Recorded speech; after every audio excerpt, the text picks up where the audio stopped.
क्या आप जानते हैं कि आपकी रोजाना की कुछ साधारण सी आदतें आपको परमेश्वर से धीरे धीरे दूर कर रही हैं? आज के इस वीडियो में हम 6 ऐसी आदतों को गहराई से समझेंगे जो आपके आत्मिक जीवन पर बड़ा असर डालती हैं। वीडियो को अंत तक जरूर देखें क्योंकि अंत में हम जानेंगे इन आदतों से कैसे छुटकारा पाएं। आइए शुरू करते हैं। हमारा परमेश्वर के साथ संबंध कोई एक दिन में बना या बिगड़ा हुआ संबंध नहीं होता। ये रोजमर्रा के छोटे छोटे फैसलों और आदतों के कारण धीरे धीरे मजबूत या कमजोर होता है। आज के समय में जब हर ओर इतनी व्याकुलता, व्यस्तता और भ्रम है, तब एक विश्वासी का ये समझना बेहद जरूरी है कि कौन कौन सी ऐसी आदतें हैं जो उसे परमेश्वर से दूर कर रही है। कई बार हम सोचते हैं कि हम परमेश्वर से दूर नहीं जा रहे, लेकिन जब हम आत्मा की गहराई में जाकर देखेंगे तो पता चलता है कि कुछ दैनिक आदतें हमारे हृदय में ऐसी दीवारें खड़ी कर रही हैं, जिनसे परमेश्वर के साथ हमारी निकटता में कमी आ रही है। इसलिए आज हम उन 6 आदतों को विस्तार से समझेंगे। पहली आदत है सुबह उठते ही सबसे पहले मोबाइल फोन चेक करना। आज का युग पूरी तरह से डिजिटल हो चुका है। नींद से जागते ही अगर सबसे पहले हमारा हाथ मोबाइल फोन की ओर जाता है तो इसका अर्थ ये है कि हमने अपने दिन की प्राथमिकता तय कर दी है। संसार को पहले स्थान पर और परमेश्वर को बाद में। जब हम फोन खोलते ही न्यूज, सोशल मीडिया, ईमेल्स या मैसेजेस में उलझ जाते हैं, तब हमारे मन में दिन के लिए चिंता, लालच, असंतोष जैसे बीज बोए जाते हैं। ये दिन के आरंभ में हमारे मन का वातावरण खराब कर देता है, जबकि बाइबल हमें सिखाती है प्रातः काल उठकर मैं तुझे खोजूंगा। भजन 5:3। सुबह का समय वो विशेष समय है जब हमारा मन सबसे निर्मल होता है। उस समय अगर हम परमेश्वर की उपस्थिति में न जाएं, तो दिन भर का भावनात्मक और आत्मिक संतुलन बिगड़ सकता है। दूसरी आदत व्यर्थ चिंता करना। चिंता एक ऐसी आत्मिक बीमारी है जो परमेश्वर पर हमारे भरोसे को कमजोर करती है। मत्ती 6 में यीशु ने कहा है, अपने जीवन के लिए चिंता मत करो, क्या खाओगे, क्या पहनोगे। तुम्हारा स्वर्गीय पिता जानता है कि तुम्हें इन सब की आवश्यकता है। परंतु आज का संसार हमें हर बात में चिंता करना सिखाता है। भविष्य को लेकर, बच्चों को लेकर, स्वास्थ्य को लेकर, नौकरी को लेकर, रिश्तों को लेकर। जब हम लगातार चिंता में रहते हैं तो हम अनजाने में ये मानने लगते हैं कि परमेश्वर हमारी समस्याओं को नहीं सुलझा सकता।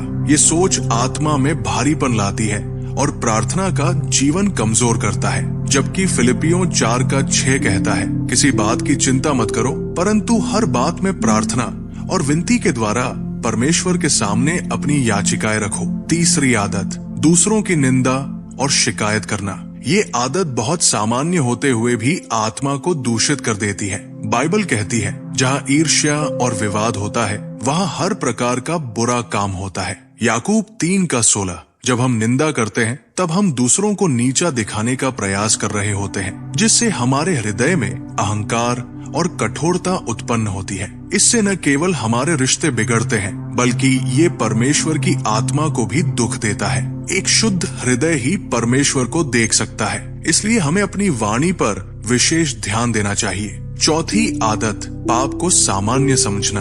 आधुनिक समाज में पाप को बहुत हल्के में लिया जाता है। थोड़ा सा पाप कोई बड़ी बात नहीं है। ये सोच आत्मिक जीवन के लिए बहुत घातक है। लेकिन बाइबल स्पष्ट रूप से कहती है, पाप की मजदूरी मृत्यु है। रोमियो 6:23। पाप चाहे छोटा हो या बड़ा, ये परमेश्वर और हमारे बीच की दीवार बनाता है। जब हम पाप में समझौता करना शुरू कर देते हैं तो धीरे धीरे हमारी आत्मा कठोर हो जाती है और हमें परमेश्वर की आवाज सुननी कम हो जाती है। ये खतरनाक स्थिति है। हमें निरंतर पश्चाताप की भावना में रहना चाहिए और पवित्रता की ओर बढ़ते रहना चाहिए। पांचवी आदत संगति से दूरी बनाना।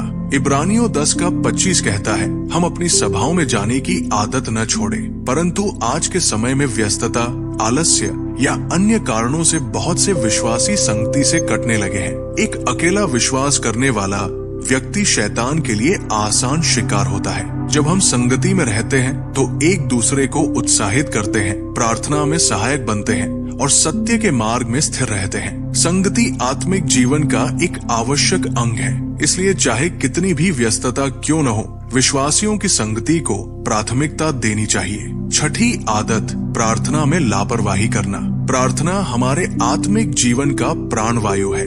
यदि हम नियमित रूप से प्रार्थना नहीं करते तो आत्मिक रूप से निर्बल होते जाते हैं। प्रार्थना के द्वारा हम परमेश्वर से संवाद करते हैं, उसकी इच्छा समझते हैं और आत्मिक सामर्थ्य प्राप्त करते हैं। लेकिन आज के समय में बहुत से विश्वासियों के जीवन में प्रार्थना का स्थान कम होता जा रहा है। व्यस्त दिनचर्या, आलस्य या आत्मिक शिथिलता के कारण हम प्रार्थना को टाल देते हैं, जबकि यीशु ने स्वयं कहा, जागते रहो और प्रार्थना करो ताकि तुम परीक्षा में न पड़ो। मत्ती 26:41। जब हम प्रार्थना में स्थिर रहते हैं तब हम शैतान की चालों के विरुद्ध खड़े रह सकते हैं। इन 6 आदतों को यदि हम गंभीरता से नहीं लेंगे तो ये धीरे धीरे हमारे और परमेश्वर के बीच दूरी पैदा कर देंगी। शुरुआत में ये दूरी बहुत छोटी सी लगती है, लेकिन समय के साथ ये बढ़ती जाती है। आज हमें आत्म जांच करने की आवश्यकता है। क्या हम सुबह परमेश्वर को पहला स्थान दे रहे हैं? क्या हम चिंता को उसके चरणों में रख रहे हैं? क्या हमारी वाणी दूसरों के लिए आशीष का कारण बन रही है या हम निंदा कर रहे हैं? क्या हम पाप से समझौता कर रहे हैं? क्या हम संगति में नियमित हैं? क्या हम प्रार्थना को अपने जीवन में प्राथमिकता दे रहे हैं? यदि इन सवालों के जवाब में कोई भी कमजोरी है तो हमें तुरंत परमेश्वर के पास लौट आना चाहिए। बाइबल कहती है, परमेश्वर के निकट जाओ, वो तुम्हारे निकट आएगा। याकूब 4:8। परमेश्वर का प्रेम कभी कम नहीं होता, वो हमें बाहें फैलाकर स्वीकार करता है। लेकिन ये हमारा उत्तरदायित्व है कि हम अपने हृदय को उसकी ओर झुकाएं और पवित्रता की ओर अग्रसर हों। जब हम जानबूझकर उन आदतों को त्यागते हैं जो हमें परमेश्वर से दूर ले जा रही हैं, तब हम एक नए आत्मिक जीवन में प्रवेश करते हैं। आज का संसार बहुत आकर्षक है और शैतान बड़े सूक्ष्म तरीकों से हमें फंसाने की कोशिश करता है। वो जानता है कि यदि वो हमारे मन और आदतों को नियंत्रित कर ले तो वो धीरे धीरे हमारे आत्मिक जीवन को नष्ट कर सकता है। इसलिए हमें सजग और सतर्क रहना है। इफिसियों 6:10-11 में लिखा है, तुम प्रभु में और उसकी शक्तिमान सामर्थ्य में बलवंत बनो। परमेश्वर के सारे हथियार पहन लो ताकि तुम शैतान की युक्तियों के विरुद्ध खड़े रह सको। ये लड़ाई केवल बाहरी नहीं है, ये आंतरिक भी है। हमारे विचार, हमारी प्राथमिकताएं, हमारी दिनचर्या, इन सभी को परमेश्वर के वचन के अनुसार ढालना होगा। जब हम परमेश्वर को अपने जीवन के हर क्षेत्र में प्रथम स्थान देंगे तब हम विजयी जीवन जी पाएंगे। इसलिए आइए हम प्रतिज्ञा करें कि इन 6 आदतों को अपने जीवन से दूर करेंगे।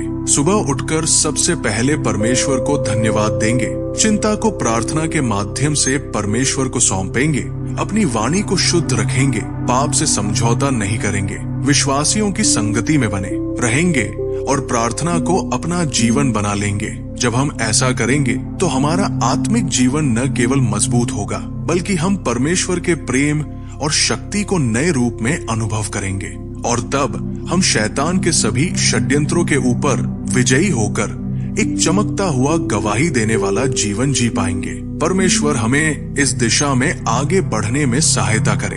आमीन। अगर आज का संदेश आपके जीवन में कुछ बोलता है तो परमेश्वर के सामने प्रार्थना करें कि वो आपको इन आदतों से मुक्त करे। याद रखिए, जब हम परमेश्वर के निकट आते हैं वो हमारे निकट आता है। अगर आपको ये वीडियो उपयोगी लगा हो तो इसे लाइक करें, अपने मित्रों के साथ शेयर करें और ऐसे और भी आत्मिक वीडियो के लिए चैनल को सब्सक्राइब करें। परमेश्वर आपको आशीष दे।